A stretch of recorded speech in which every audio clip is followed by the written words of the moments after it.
What if I told you that the prayers you've been taught your entire life were never meant to reach the divine at all?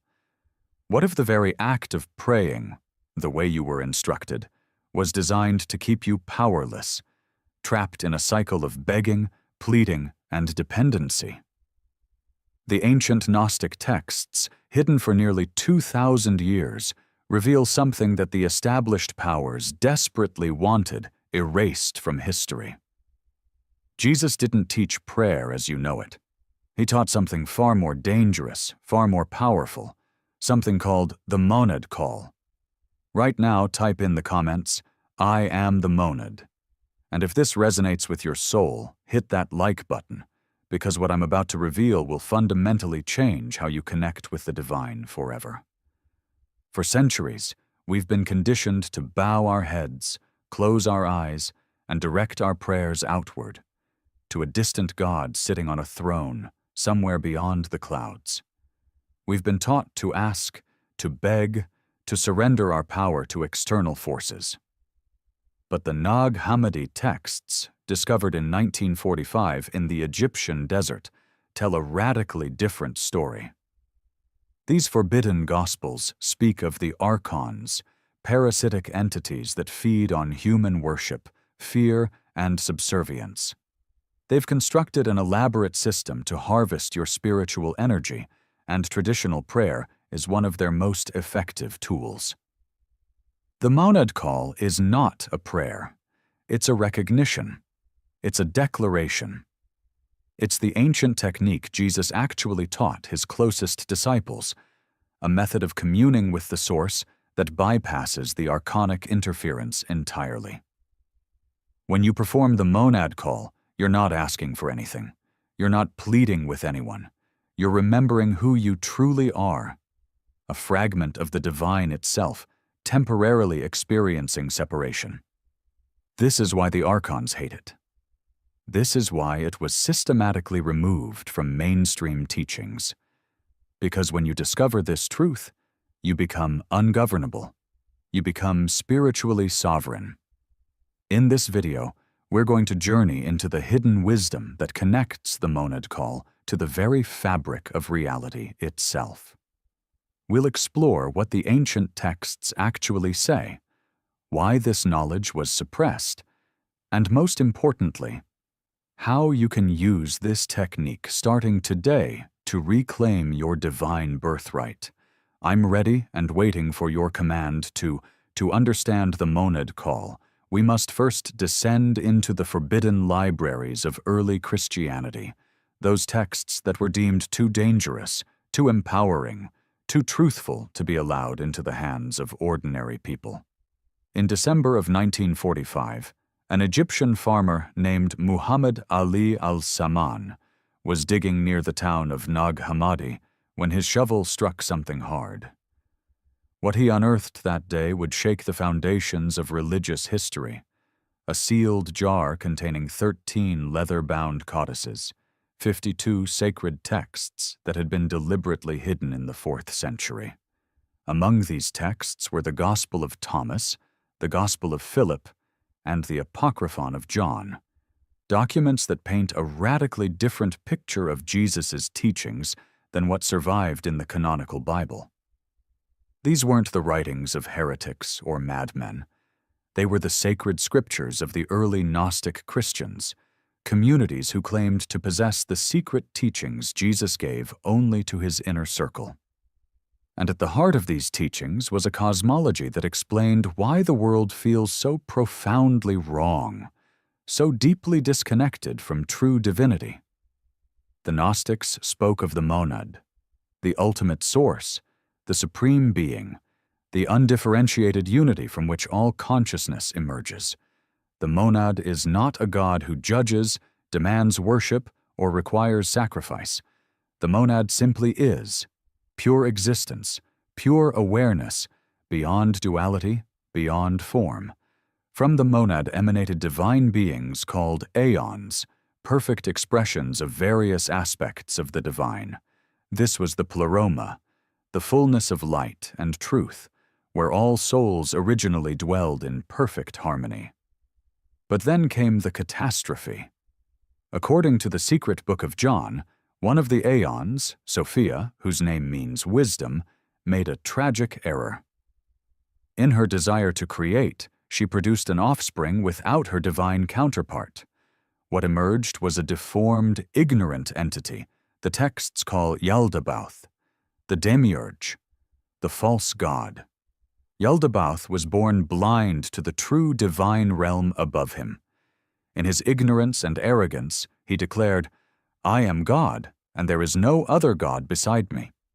This false god, along with his servants called archons, then created the material universe, not as a gift, but as a prison. They fashioned human bodies to trap fragments of divine light, sparks of the monad itself, within dense matter. The archons feed on human suffering, worship, fear, and spiritual energy. They've constructed religions that direct humanity's devotion toward them, disguised as the true divine.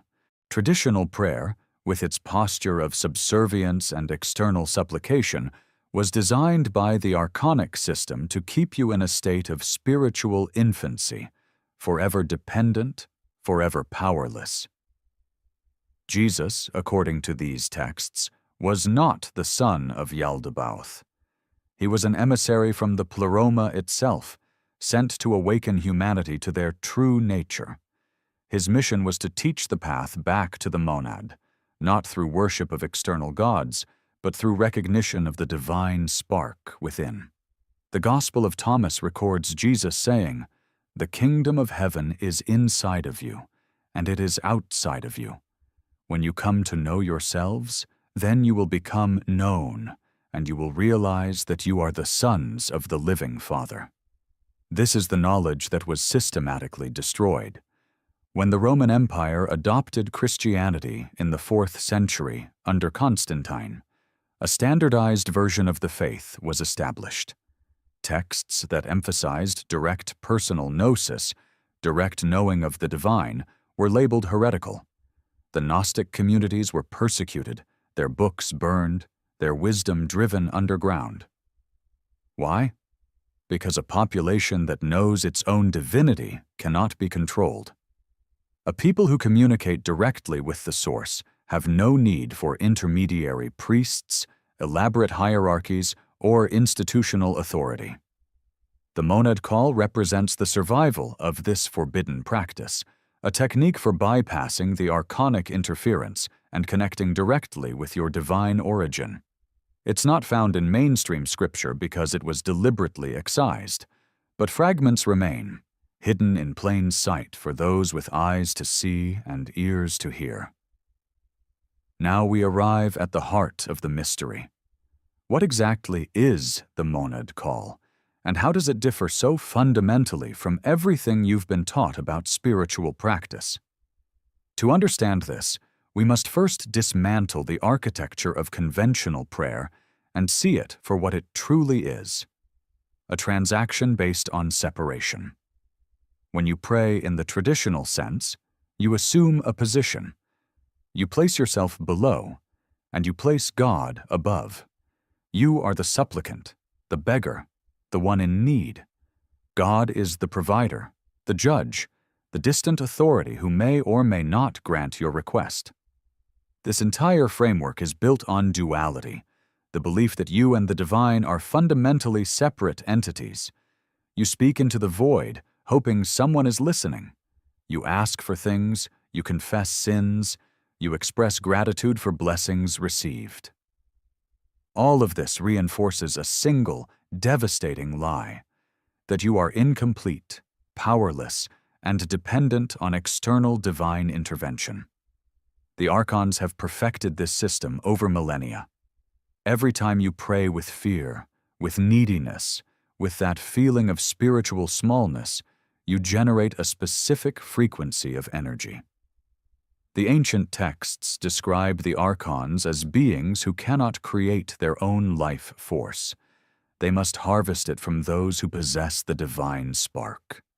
Your worship, your fear, your sense of unworthiness, these are delicacies to them. Traditional prayer keeps you locked in this energetic harvest cycle, constantly giving your power away to entities who masquerade as the divine. The monad call operates on an entirely different principle. It is not based on separation, but on recognition. It is not a request, but a remembrance. When you perform the monad call, you are not speaking to something outside yourself. You are awakening to what you already are. The Gnostic texts are explicit about this. You are not a creation of the false god Yaldabaoth. Yes, your physical body may be his construction, but the consciousness animating that body, the awareness reading these words right now, is a fragment of the monad itself. Imagine the ocean and a single wave. The wave may appear separate. It has its own form, its own movement, its own temporary identity. But the wave is not separate from the ocean. It is the ocean, expressing itself in a particular way. Every molecule of water in that wave is ocean water. The wave doesn't need to pray to the ocean for permission to exist. It doesn't need to beg the ocean for waves. It already is the ocean, experiencing itself as a wave. This is the relationship between you and the monad. The monad call is the wave remembering it is the ocean. It's the divine spark within you recognizing its own source. In the Gospel of Philip, there's a passage that illuminates this perfectly. Light and darkness, life and death, right and left, are brothers of one another. They are inseparable. Because of this, neither are the good good, nor the evil evil, nor is life life, nor death death. This cryptic teaching points to a truth beyond duality, a state of awareness where all oppositions dissolve because you've accessed the unified field of the monad itself.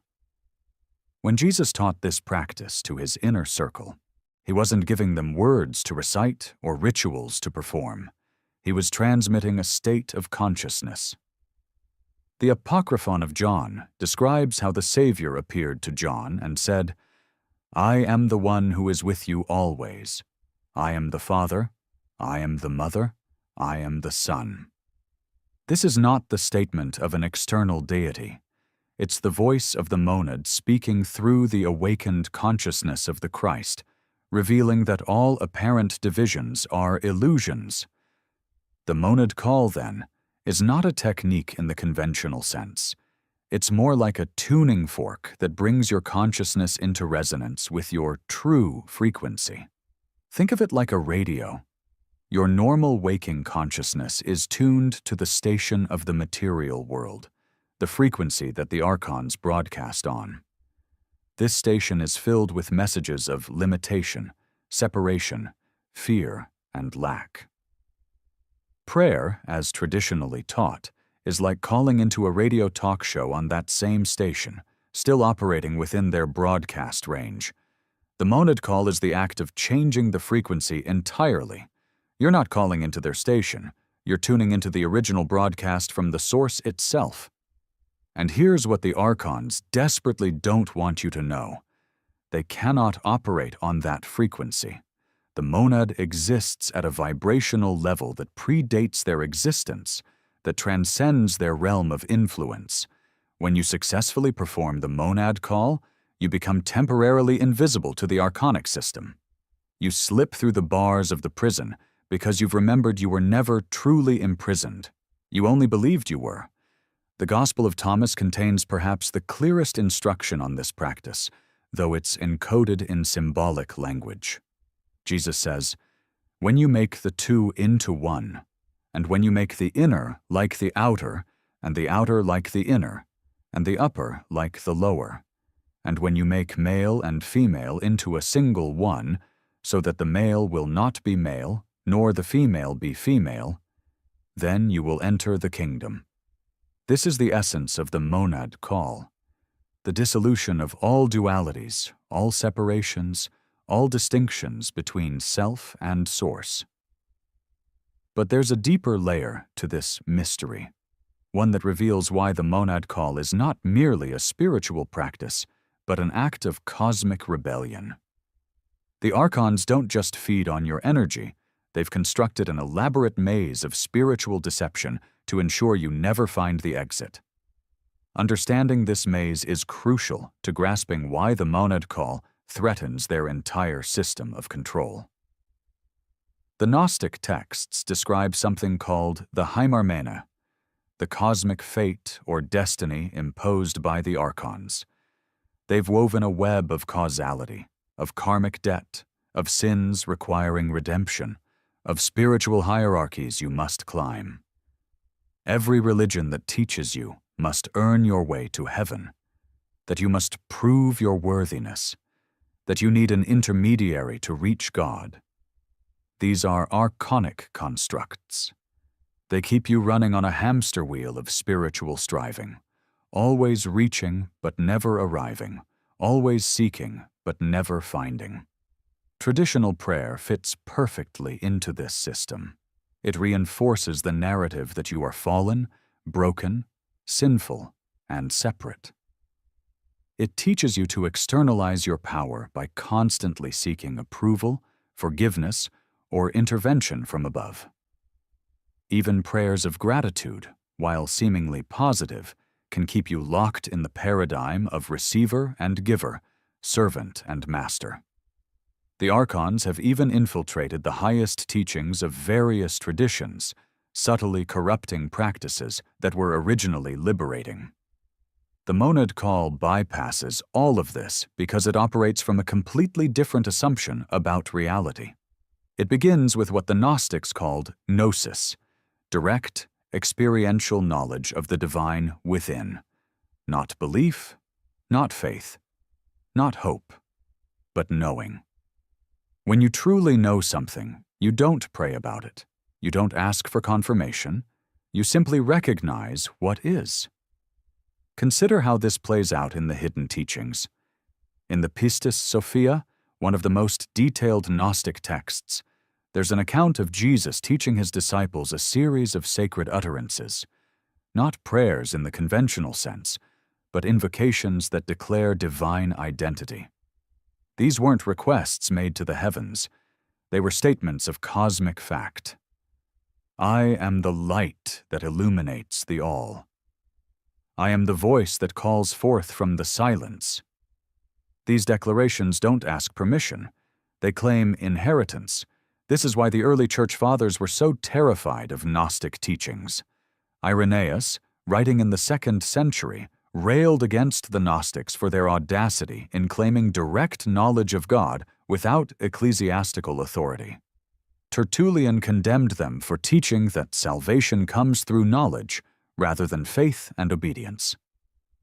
What these church leaders understood and feared was that a practice like the monad call makes the entire institutional structure obsolete. If every individual can access the divine directly, without priest, without ritual, without the mediation of the church, then what power does the institution hold? But here's where it gets even more profound. The monad call isn't just about personal spiritual liberation. It has cosmological implications. According to the Gnostic worldview, every time a divine spark awakens and returns to the pleroma, the power of the archons diminishes. They're like parasites who've grown fat on the stolen light of humanity. As more souls remember their true nature and exit the system, the archonic realm begins to collapse. The entire material prison exists only because enough consciousness remains trapped within it, believing the illusion. This is why Jesus' mission, according to these texts, was so revolutionary.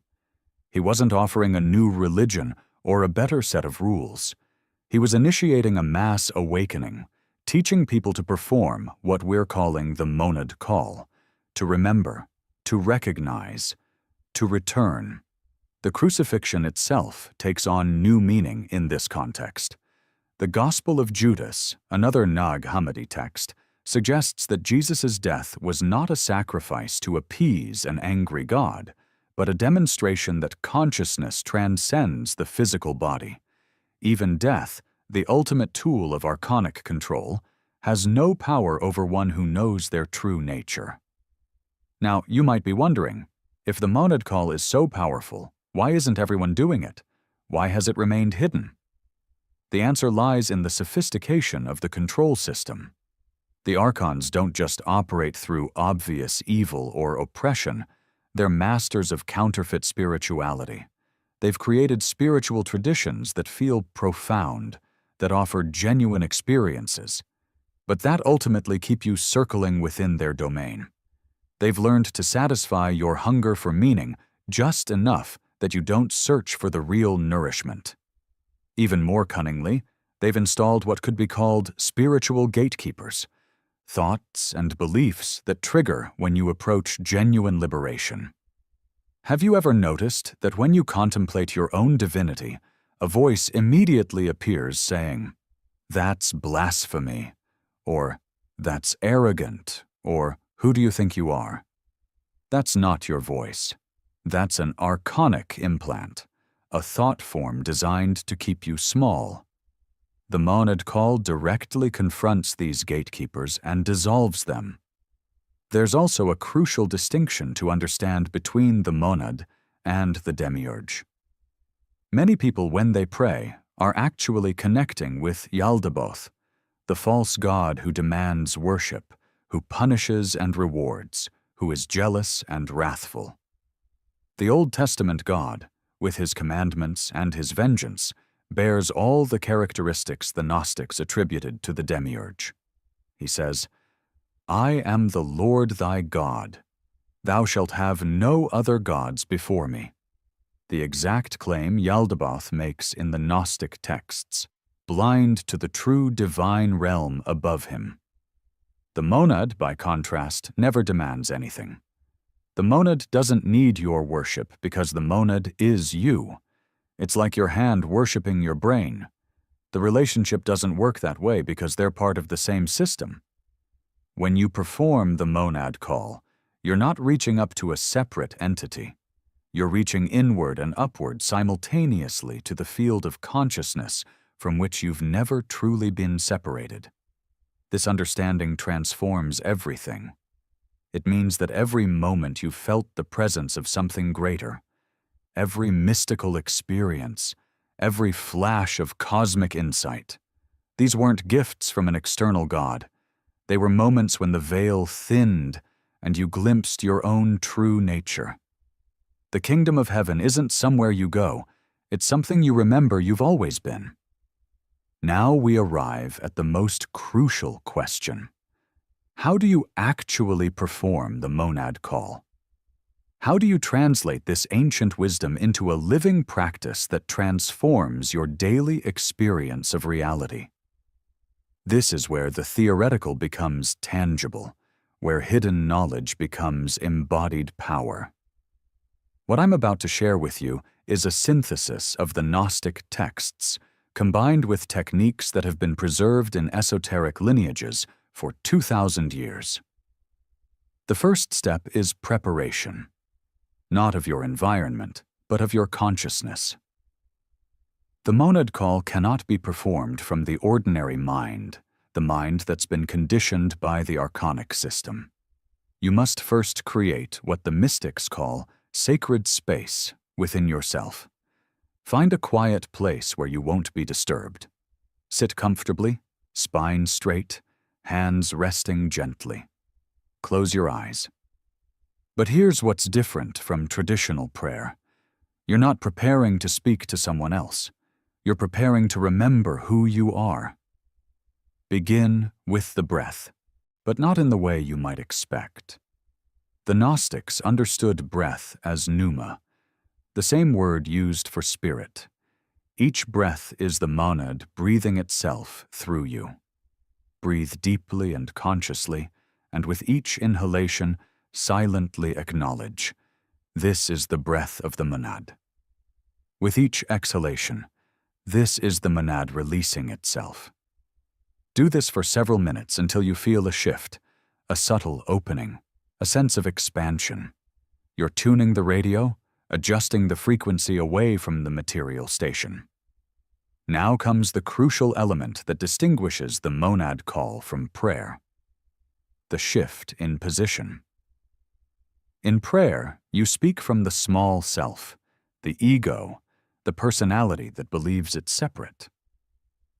In the monad call, you speak from the divine spark within, the fragment of the monad that has always been there, waiting to be acknowledged.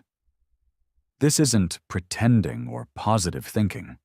This is accessing a deeper stratum of your being that exists beneath the layers of conditioning. Place your awareness in the center of your chest, in the heart space. The Gnostics taught that the divine spark resides here, imprisoned in matter but never extinguished. Feel into this space. Imagine, or simply know, that there's a point of light there, small but infinitely bright. This is not metaphor. This is the pearl of great price, the mustard seed that contains the kingdom, the divine fragment that is your true essence.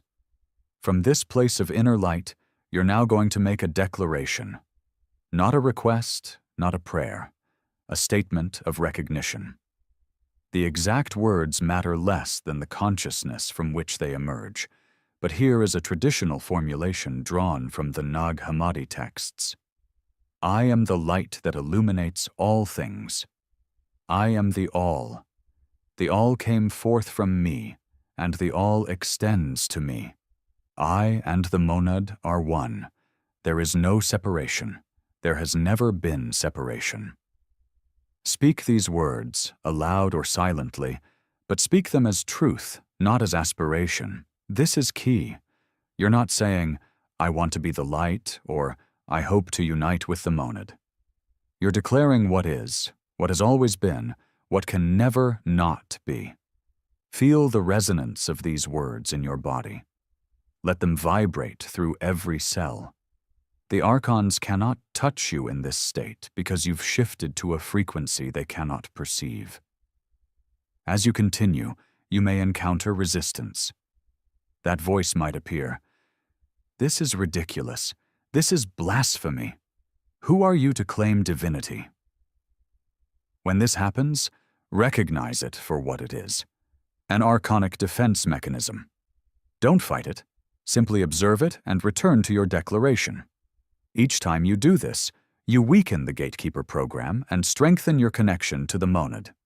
Now, here's an advanced technique that amplifies the monad call exponentially.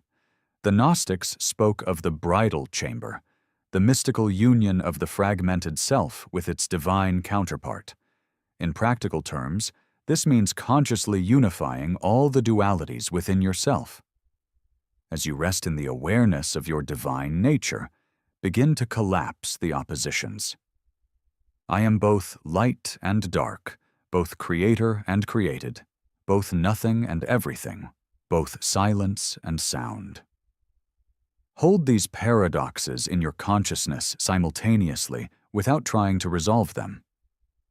This is the dissolution of duality that Jesus spoke of in the Gospel of Thomas.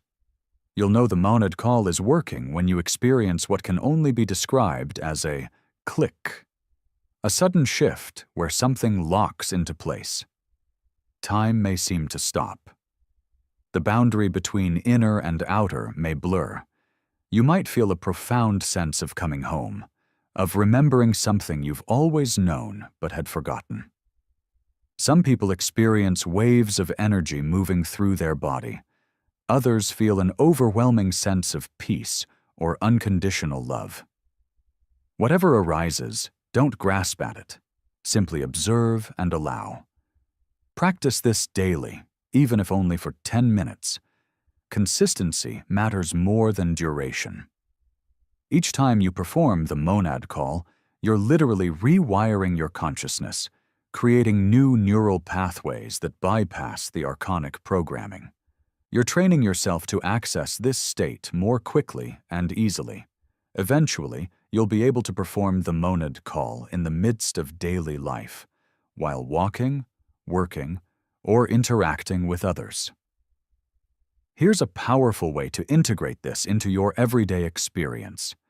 Whenever you catch yourself about to pray in the traditional way, asking for something, seeking intervention, expressing worry, pause. Redirect that impulse into a monad call instead. Rather than, "Please God, help me with this problem," shift to, "I am the divine consciousness that transcends this problem.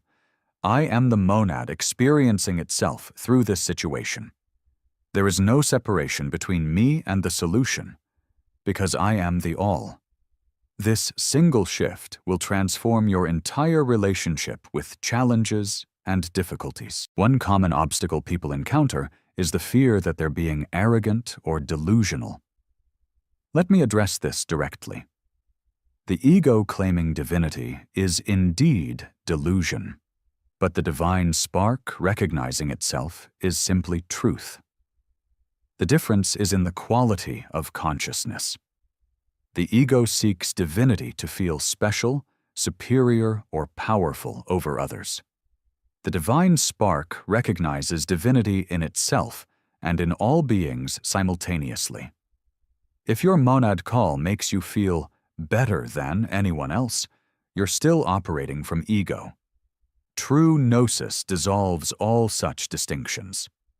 Another practical tip: keep a journal of your experiences with the monad call, not to analyze or intellectualize, but to track your evolution. You'll notice patterns, certain times of day when the connection is stronger, certain life situations that trigger archonic interference, moments when the veil completely dissolves. This journal becomes a map of your consciousness, helping you navigate back to the monad more efficiently. Finally, understand that the monad call is not a one-time event, but an ongoing practice of remembrance. The archonic forces are constantly working to pull you back into the illusion of separation. Every advertisement, every news broadcast, every social interaction conditioned by fear or lack. These are invitations to forget your true nature. The monad call is your anchor, your lifeline, your way of continuously choosing reality over illusion. We've journeyed together through 2,000 years of hidden history, through forbidden texts and suppressed wisdom, to arrive at a truth so simple and yet so revolutionary that entire empires have been built to keep it from you. You are not separate from the divine. You have never been separate. The separation is the lie. The monad call is simply the remembrance of what has always been true. Think about what this means for your life right now, in this very moment. Every prayer you've ever spoken into the void, every plea for help that seemed to go unanswered, every moment you felt abandoned by God, all of it was based on a false premise. You were never speaking to something outside yourself. The divine you sought has been breathing through your lungs, seeing through your eyes, living as you this entire time. The archons constructed an elaborate maze to keep you searching everywhere except the one place where the truth resides, within your own consciousness. The monad call is your exodus from this prison. It's not about religion or belief systems. It's not about being Christian or Gnostic or anything else. It's about direct experience, about gnosis, about knowing rather than believing. When you perform the monad call and feel that shift in consciousness, when the boundaries dissolve and you touch that infinite field of awareness that is your true nature, no one can ever take that from you. No priest, no institution, no authority can mediate your relationship with the source because you've discovered there is no relationship. There is only identity. You and the monad are one. This is why they buried the Nag Hammadi texts in the desert. This is why the Gnostic communities were systematically destroyed. This is why 2,000 years of religious conditioning has trained you to look outside yourself for salvation. Because the moment you discover this truth, the moment you master the monad call, you become spiritually sovereign. You step out of the harvest field. You stop feeding the archons with your fear, your worship, your sense of unworthiness, and their entire system begins to crumble. But here's what I want you to understand as we close. This knowledge means nothing if it remains theoretical. The Archons don't fear people who know about the monad call. They fear people who practice it. Every single day that you choose remembrance over forgetfulness, recognition over prayer, divine identity over separation, you strike a blow against the system of control that has enslaved human consciousness for millennia. You become a living demonstration that another way is possible. So I'm going to ask you to do something right now. Don't wait. Don't think about it. Don't tell yourself you'll try it later when you have more time. Close your eyes for just 60 seconds after this video ends. Place your hand on your heart. Feel that point of light within you, and speak these words with complete conviction. I am the monad. The all came forth from me and returns to me. There is no separation. Feel what happens. Notice what shifts. This is your birthright. This is your power. This is what Jesus actually taught before they rewrote the story. The ancient Gnostics knew something that we're only now beginning to remember. The apocalypse, which literally means unveiling, is not about the end of the world. It's about the end of the illusion. It's about the moment when enough people wake up, when enough divine sparks remember their true nature, that the entire archonic system collapses from lack of energy. Every time someone performs the monad call, we move closer to that threshold. You are not here by accident. The fact that you found this video, that you watched until this very moment, that these words are resonating in your consciousness right now. This is the monad calling to itself, the divine spark within you recognizing the divine spark speaking through me. We are fragments of the same infinite consciousness, temporarily experiencing separation so that the one can know itself through the many. The path forward is clear. Practice the monad call daily. Make it your anchor in a world designed to keep you asleep. When fear arises, when doubt whispers, when the archonic voices tell you that you're small and powerless and unworthy, return to the remembrance. Return to the recognition. Return to the truth that transcends all the lies. I am the monad. And so are you. And so is everyone and everything, whether they remember it or not. This is the secret that changes everything. This is the practice that Jesus taught in the hidden hours, away from the crowds to those ready to hear it. This is your inheritance, your power, your way home. The Archons hate it because they cannot survive it, and that's exactly why you must practice it. Go now and remember who you are. The monad is calling you home, not to some distant heaven, but to the kingdom that has always existed within you, waiting patiently for this moment of recognition. And when you arrive, you'll realize with a laugh or a tear or a profound silence that you never actually left. You only dreamed you did. The dream is ending. The awakening has begun. Welcome home.